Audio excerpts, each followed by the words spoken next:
આપના પરિવારજનોને અને આપણી આખી ટીમને હું ખૂબ ખૂબ શુભકામનાઓ આપું છું. સાહેબને આ તબક્કે પ્રાસંગિક ઉદ્બોધન માટે આમંત્રિત કરું છું કે આપ પધારશો અને સૌ કોઈને સંબોધિત કરશો. તાળીઓના ગડગડાટથી આપણે સૌ એમને વધાવીએ.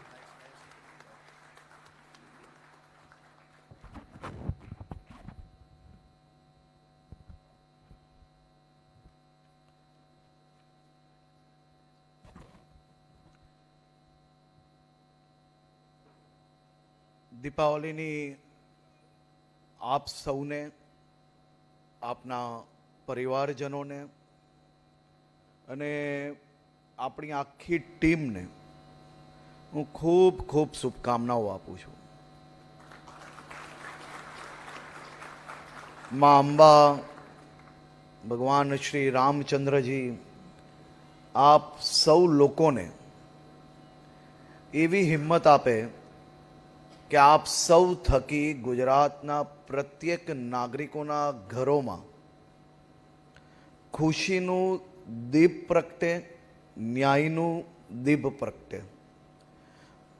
પોલીસ સ્ટેશન સુધી આવેલા સૌ વ્યક્તિઓને અંધકારના સમયમાં દીપ પ્રગટાવવાનું કારણ આપ સૌ લોકો બનો તેવી હું આપને શુભકામનાઓ આપું છું. મારા જીએસઆરટીસી પરિવારના બી સૌ સદસ્ય અહીંયા છે. સામાન્ય રીતે પોલીસની આસપાસ જ એમના બી પરિવારજનો તહેવારના દિવસે ક્યારેય જીએસઆરટીસી બસના ડ્રાઈવર કંડક્ટર ભાઈ બહેનોને એમના દીકરા દીકરીઓ બી તહેવારના દિવસે એમના પરિવારજનો જોડે ક્યારેય આ ડ્રાઈવર કંડક્ટર ભાઈ બહેનો હોતા નથી. એટલે એમને બી હું ખૂબ ખૂબ અભિનંદન આપું છું, દિવાળીની શુભકામનાઓ આપું છું. દર વર્ષની જેમ નવા વર્ષની બદલે આજે તમારા સૌનો ડબલ ટાઈમ ના બગડે તે માટે આપણે દિવાળીનો કાર્યક્રમ એક સાથે જ કરી લીધો, જેથી તમારો સમય બચી શકે અને વધુમાં વધુ તમે સૌ લોકો પોતાના પરિવારજનો જોડે, પોતાના જિલ્લાઓમાં, પોતપોતાના ક્ષેત્રોમાં આપ સૌ લોકો કામગીરી કરી શકો. આજે ભૂપેન્દ્રભાઈ પટેલની ટીમના સદસ્ય તરીકે, એમના સાથી તરીકે, એમના ઉપમુખ્યમંત્રી તરીકે શપથ લીધા પછી, ચાર્જ લીધા પછી મારે પહેલીવાર સુરત આવવાનું થયું અને સુરતના દિવાળીના પ્રસંગે આપ સૌ લોકોને મળવાનો મને અવસર પ્રાપ્ત થયો છે. ગૃહમંત્રી તરીકે જ્યારે મેં પહેલીવાર ચાર્જ લીધો, મેં આમાંથી ઘણા નવા અધિકારી એવા હશે કે જે મને જ્યારે ત્યારે મળ્યા હશે ત્યારે મેં એમને બી આ વાતો કરી હશે. ગૃહમંત્રી તરીકે જ્યારે મેં પહેલીવાર ચાર્જ લીધો ત્યારે મેં બહુ સામાન્ય રીતે અનેક લોકો મને એમ કહેતા હતા કે ગૃહ વિભાગ એટલે સૌથી મોટી ચેલેન્જ છે, ગૃહ વિભાગને સમજતા સમજતા જ 2 વર્ષ 5 વર્ષ લાગી જાય.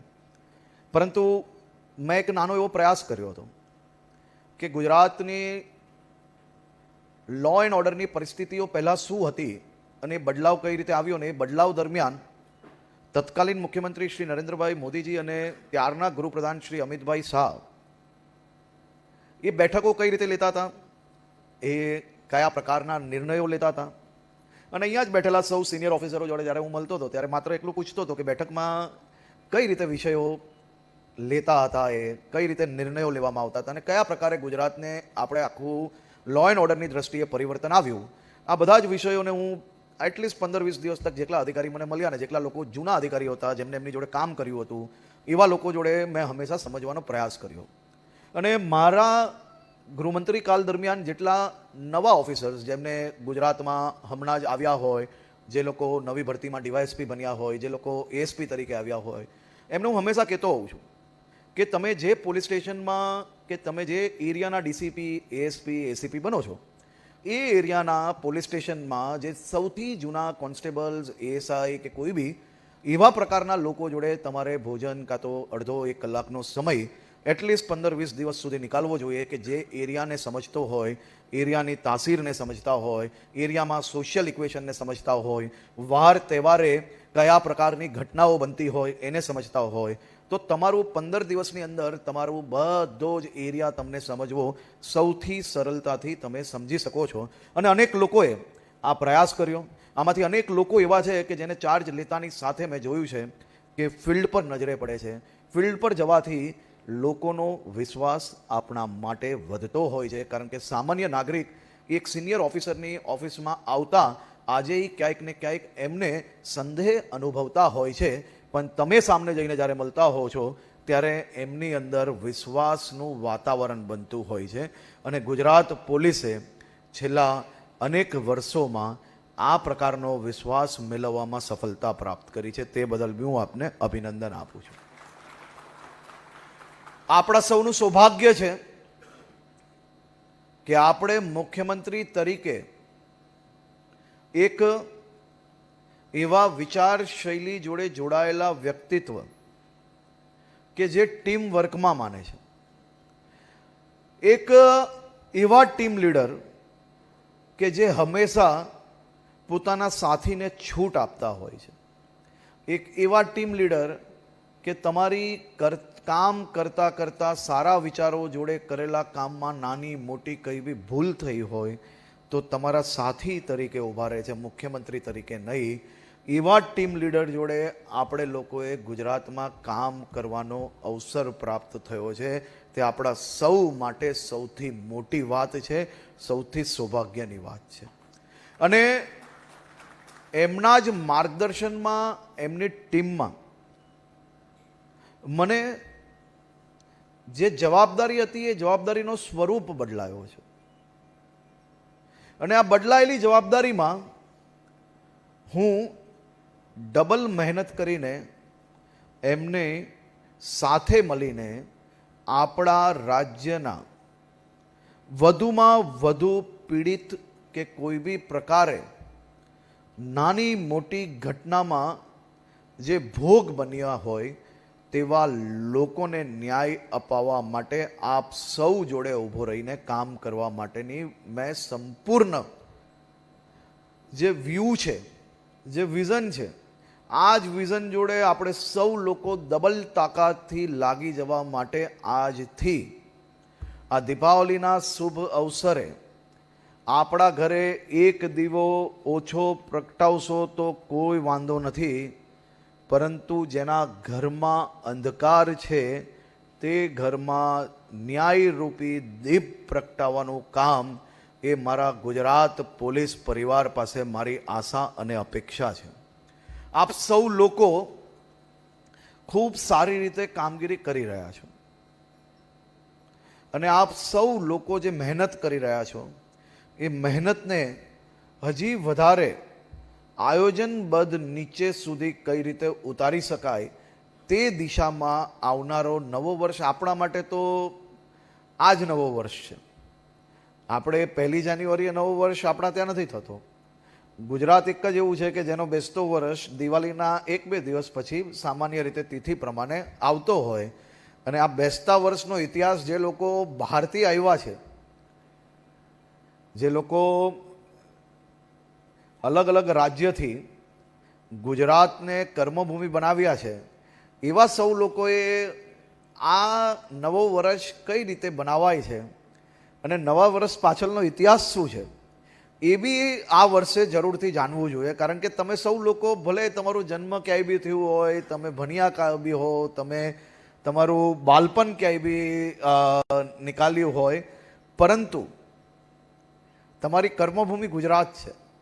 અને આ કર્મભૂમિમાં નવો વર્ષની આ જે વિશેષ જે વાતો છે એ બી જરૂરથી આપ સૌ લોકોએ એનો ઇતિહાસ જાણવો જોઈએ. અહીંયા ઘણા લોકો એવા હશે કે જેને આ ઇતિહાસ જોડે જોડાયેલા જેટલા લોકોને ઇન્ટરેસ્ટ હશે એ કોઈ વ્યક્તિ જરૂરથી આવનારી તમારી મિટિંગ્સની અંદર આ ઇતિહાસ બી આપણે લોકોને જરૂરથી જણાવવો જોઈએ. હું ગુજરાત પોલીસને અભિનંદન આપું છું કે છેલ્લા 4 વર્ષમાં મુખ્યમંત્રી શ્રી ભૂપેન્દ્રભાઈ પટેલના માર્ગદર્શનમાં આપણે સૌ લોકોએ ડ્રગ્સના નશાની સામે અભિયાન નહીં પરંતુ લડાઈ લડી છે. અને આ લડાઈને એક સ્ટેપ આપણે આગળ વધારવાની છે. આ લડાઈ એ આર પારની લડાઈ હોવી જોઈએ. આ વર્ષ દરમિયાન આપણે સૌ લોકો સાથે મળીને યોજનાપૂર્વક ડ્રગ્સનું ઇન્ટરનેશનલ રેકેટ સેન્ટ્રલ એજન્સીઝ જોડે મળીને દેશના લોકપ્રિય પ્રધાનમંત્રી શ્રી નરેન્દ્રભાઈ મોદીજી અને ગૃહમંત્રી શ્રી અમિતભાઈ શાહના માર્ગદર્શનમાં દેશભરમાં લડાઈ ચાલી રહી છે. પરંતુ એને આપણે વિશેષ રૂપે કઈ રીતે લડી શકીએ? વિશેષ રૂપે લડવામાં એટીએસ, બીજી એજન્સીઝ, આપણી ક્રાઇમ બ્રાન્ચીસ, એસઓજીસ અને લોકલ પોલીસ દ્વારા ઇન્ટરનેશનલ રેકેટ્સ એટલે કે ભારતની સીમામાં આવતું ડ્રગ્સને રોકવામાં આપણે ખૂબ મોટી સફળતા મળી. અલગ અલગ રાજ્યોમાં જઈને બી આપણે ડ્રગ્સના રેકેટો સાફ કરવામાં ખૂબ મોટી સફળતાઓ મળી. કેમિકલ ઇન્ડસ્ટ્રી ખૂબ મોટી આપણા ગુજરાતમાં હોવાના કારણે એના બાય પ્રોડક્ટ્સ જે હોય છે ડ્રગ્સના, એની અનેક બાય પ્રોડક્ટ્સ ફેક્ટરીઝને બી પકડવામાં આપણે લોકોને સફળતા મળી. હવે આ પછીનો સ્ટેપ શું હોઈ શકે? આ પછીનો સ્ટેપ એ છે કે નાના નાના જે પેડલર્સ છે એની ઉપર આપણે હલ્લાબોલ બોલાવવાનો છે. હવે પછીનું દૂષણ એ આપણે મોટું ઇનકમિંગ બંધ કર્યા પછી હવે લોકલ લેવલના પેડલર્સને કઈ રીતે સાફ કરવાના છે એ દિશામાં આપણે પ્લાનિંગ બનાવીને આવનારા નવા વર્ષના દિવસે જ આપણે શ્રી ઓમ કરીને સીધું આ કામગીરીમાં ચડીને ગુજરાતના યુવા ધનને ભવિષ્ય બચાવવાની કામગીરી આપણે લોકોએ કરવી જોઈએ.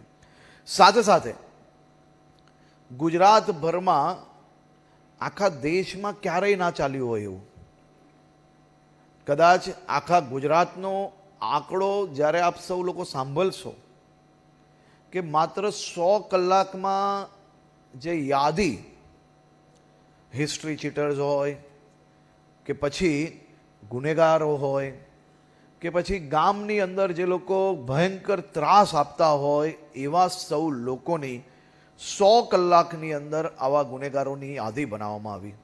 અને એવા અનેક ગુનેગારો જે લોકો સરકારની જગ્યાઓ જે સુરક્ષિત રાખવામાં આવી હોય લોકો માટે એવા પર કબજાઓ કરીને ત્યાં જે આ ગુનાઓનો અડ્ડા ચલાવતા હતા એને નેસ્ત નાબૂદ કરવામાં તમે જે સફળતા પ્રાપ્ત કરી છે એ ખરેખર અભિનંદનને પાત્ર છે. પરંતુ આનાથી આપણે સંતોષ નથી મેળવવાનો. ગુજરાતની અંદર આ પ્રકારના ગુંડાઓ કે જે ટપોરી છે, જે સામાન્ય નાગરિકોને ક્યાંક ને ક્યાંક આવા લોકોથી પરેશાની છે, ચિંતા છે, એ ચિંતા દૂર કરવા માટે આવનારા 1 વર્ષમાં આપણે આ અભિયાનને વધુ નીચે સુધી કઈ રીતે લઈ જઈએ તે દિશામાં આપણે કામગીરી કરવી જોઈએ. હું કોઈ પ્રેમનો વિરોધી નથી. બધા જ નાગરિકોને પ્રેમ કરવાનો હક છે,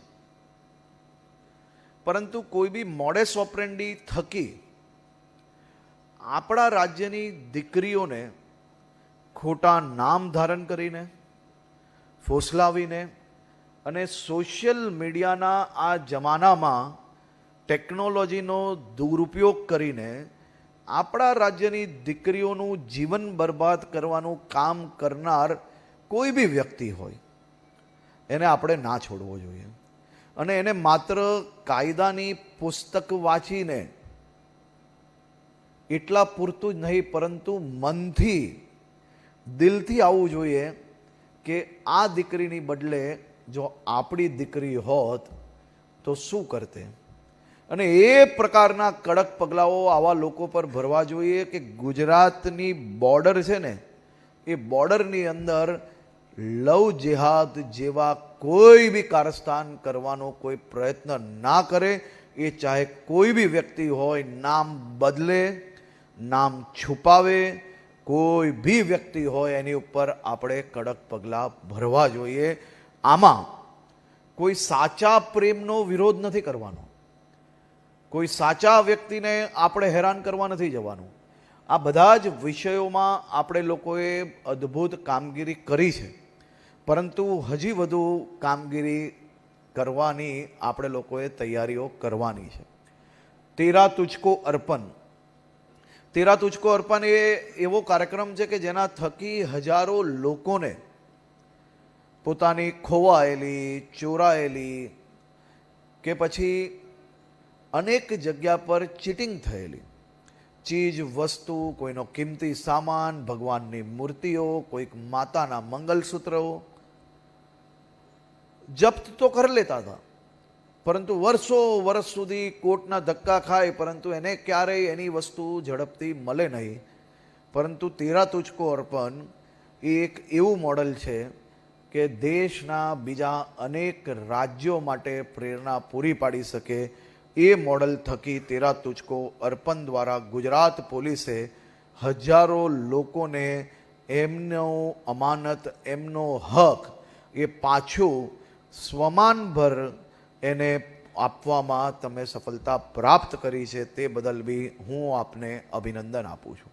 આજે આપ સૌ લોકો દિવાળીનો આપના પરિવાર જોડે, આપણા જિલ્લા જોડે કે પોલીસ પરિવાર જોડે જ્યારે દિવાળી મનાવતા હશો, મેં જોયું બહુ સરસ દ્રશ્ય જોયા. છેલ્લા 2-3 દિવસથી હું જોઉં છું ગુજરાત પોલીસના અનેક ડિવિઝનો દ્વારા, અનેક મહાનગરોમાં પોલીસ સ્ટેશનો દ્વારા. ખૂબ આનંદ આવે કે આપણી ગુજરાત પોલીસની બોલેરો એ માત્ર ગુનેગારોને પકડવા પૂરતી જ નથી. જો ગુજરાત પોલીસ શું છે ને, તો એ છેલ્લા 2-4 દિવસના દ્રશ્ય જોઈને તો જ લોકોને અંદાજો આવે. કોઈક જગ્યા પર દેખાયું કે ભીની આંખવાળી અનેક માતાઓ, વૃદ્ધાશ્રમમાં રહેતા અનેક વડીલો એને હાથ પકડીને શી ટીમની બહેનો બોલેરોમાં જ્યારે બેસાડતા હોય છે, તો એ જ ગુનેગારો જેની આંખમાં આંસુ હોય ત્યાં જ સામાન્ય નાગરિકોના ચહેરાઓ ઉપર આંખના આંસુ લૂસાઈને ચહેરા ઉપર હસી લાવવાનું કામ એ ગુજરાત પોલીસ દ્વારા છેલ્લા 2-3 દિવસના દ્રશ્યમાં જે નજરે પડ્યું તે જોઈને ખૂબ આનંદ આવે છે કે દિવાળી કેવી હોવી જોઈએ. પોલીસ એ માત્ર ગુનેગારોને પકડવા માટે નથી. તમને ખાકી વર્દી જોડે જ ભગવાને એક એવી શક્તિ આપી છે કે તમે સર્વરૂપી કામ જો તમે ધારો તો કરી શકો છો. તમે વિચારો કે ક્યારેય કોઈએ કલ્પના કરેલી, આપણે ગયા વર્ષે આ કાર્યક્રમ ચાલુ કરાવરાવ્યો કે પોલીસ સ્ટેશન વાઇઝ કે આ વૃદ્ધાશ્રમ હોય, કે આ દિવ્યાંગ બાળકોની સ્કૂલો હોય, કે આ પછી રસ્તે રજલતા આપણા કોઈક ગરીબ ભાઈ બહેનો હોય, આ બધાની જ દિવાળી સુધારવાનું કામ પોલીસ કેમ ના કરી શકે. અને એ બધા જ કામગીરીમાં તમે લોકોએ જે રીતે કામગીરી કરી છે એ અદ્ભુત કામગીરી છે. એટલે બોલેરો કે પોલીસની ગાડીને જોઈને સામાન્ય નાગરિકને વિશ્વાસ આવવો જોઈએ, તે માટે આપણે આ પ્રયાસ કરીએ છીએ. આ માત્ર ને માત્ર ખાલી દિવાળીનો કાર્યક્રમ છે ને કાર્યક્રમના રૂપે આ નથી કરવાનું. મેં જોયું, હું 112નો દર અઠવાડિયે એક રિપોર્ટ વાંચું છું. ગયા અઠવાડિયામાં મોડી રાત્રે આખા ગુજરાતમાં ખાલી 7 દિવસની અંદર 118થી વધારે બહેનોને ક્યાંક કોઈકને વ્હીકલ ના મળતું હોય, ક્યાંક કોઈકની રિક્ષા ના મળતી હોય, ક્યારેક રેલવે સ્ટેશનથી નીકળતી વખતે કોઈકની ગાડી બગડી હોય અને 112માં કોલ કરે છે. અને એ 112 ત્યાં પહોંચીને આવી દીકરીઓને, આવી બહેનોને એમના ઘર સુધી પહોંચાડવાનું કામ કર્યું છે. 118 એટલે શું કહેવાય? 118 બહેનોને માત્ર એક અઠવાડિયાની અંદર પહોંચાડવાનું કામ કર્યું. નવરાત્રિના આંકડા મંગાવશો તો એ આંકડા ક્યાંના ક્યાં નીકળતા હશે.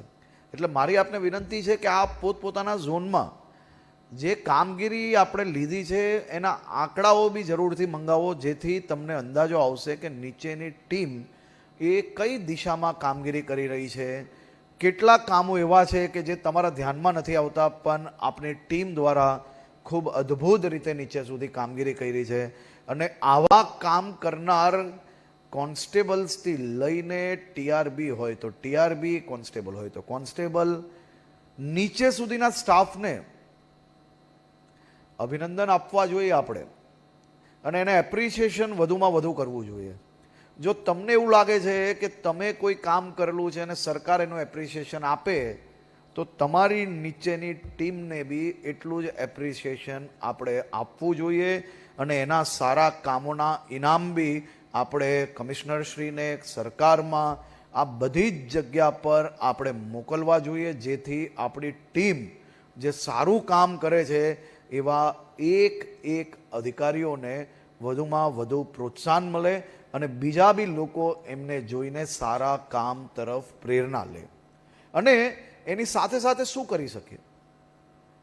એની સાથે સાથે ભવિષ્યની અંદર આવા લોકો જે રાત દિવસ મહેનત કરે છે એવા લોકોને આપણે વધુમાં વધુ ઉપયોગ કઈ રીતે કરી શકીએ અને સારી જગ્યાઓ પર કઈ રીતે લઈ જઈ શકીએ અને રોસ્ટર પદ્ધતિથી આવા સૌ ટીમના સભ્યોને આપણે વધુમાં વધુ પ્રેરણા લોકોને કઈ રીતે પૂરી પાડી શકીએ તે દિશામાં આપણે કામગીરી કરવી જોઈએ. અને આ એડમિનિસ્ટ્રેટિવ લેવલની વાત છે, પરંતુ મારું એવું માનવું છે કે આ પ્રયાસ કરવાથી તમને 100% તમારી ટીમ વધારે મજબૂત થશે. અને હું એવું માનું છું કે આ કામ કરવાથી એ કોન્સ્ટેબલ્સ કે પછી પીએસઆઈ કે એએસઆઈ કે પીઆઈ કે ડીવાયએસપી જે પોતાના પરિવારથી આવા ઓપરેશન ચાલતા હોય, આવી ઇન્ક્વાયરી ચાલતી હોય, ત્યારે અહીંયા બેઠેલા અનેક લોકો એવા હશે કે મહિનામાં એવી ઘણી ઇન્ક્વાયરી આવી જતી હશે કે 2-3 દિવસ ઘરે રાત્રે જ્યારે તમે જતા હશો ત્યારે તમારા બાળકો સૂઈ જતા હશે. કદાચ માતા પિતાનો ચહેરો તમે 4-4, 5-5 દિવસે જોતા હશો. હવે એ વ્યક્તિ, એ કોન્સ્ટેબલ પોતાના ઘરે જો એક નાનું તમારું પ્રમાણપત્ર કે એક નાનું શિલ્ડ લઈને જશે ને, તો એના પરિવાર માટે તો એનાથી મોટી ભેટ કોઈ હોઈ જ ના શકે. એના પરિવારને એની સામેની બધી જ ફરિયાદ પૂરી થઈ જશે કે મારા હસબન્ડ કે મારો દીકરો કે મારા પિતા આ 4 તહેવારોના દિવસમાં નહોતા તો કંઈ વાંધો નહીં, પણ એમને સમાજ માટે આ કામ કર્યું છે તે બદલ મારા ફાધર માટે કે મારા દીકરા માટે મને માન છે. અને આપણે આપણા પોલીસ પરિવારનું માન વધારવાનું કામગીરી કરવી જોઈએ. સામાન્ય રીતે ઘણા લોકો એમ કે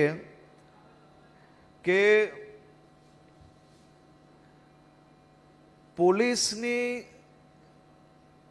સારી વાતો, કારણ કે સામાન્ય રીતે કેવું છે કે ટીવી ચેનલ હોય કે ન્યૂઝપેપર હોય, સારી વાતો લોકો સુધી ક્યારેય નથી પહોંચવાની. તમારા ત્યાં 100 એવા કામ થયા હશે કે જેને 2 લાઈન બી નહીં મળશે, પરંતુ એક નાની ઘટના થઈ જશે ને તો એને 1/4 પેજ મળશે. એટલે આપણે આપણા સ્ટાફ દ્વારા થયેલા સારા કામો એ નિડરતાથી મૂકવા જોઈએ. જે ભૂલ થઈ હોય એ ભૂલને સુધારવા માટે બી આપણે લોકોએ પ્રયાસ કરવો જોઈએ, પરંતુ કોઈ ભૂલના કારણે આપણે વિચલિત થવાની જરૂર નથી. એ ભૂલ સુધારવા માટે જરૂરથી એ જ દિવસથી આપણે મહેનત કરવી જોઈએ અને વધુમાં વધુ લોકોને આપણે મદદગાર થવું જોઈએ. હું મારી આખી ટીમનો ખૂબ ખૂબ આભાર માનું છું. તમારા સૌનો આભાર માનું છું કે તમે સૌ લોકોએ ટીમના સભ્ય તરીકે આટલા વખતથી કામ કર્યું છે. અને હું આપને વિશ્વાસ અપાવું છું કે તમારા કરેલા મજબૂતાઈથી કામ અને એ કામનો શ્રેય એ જરૂરથી તમને લોકોને જ મળશે.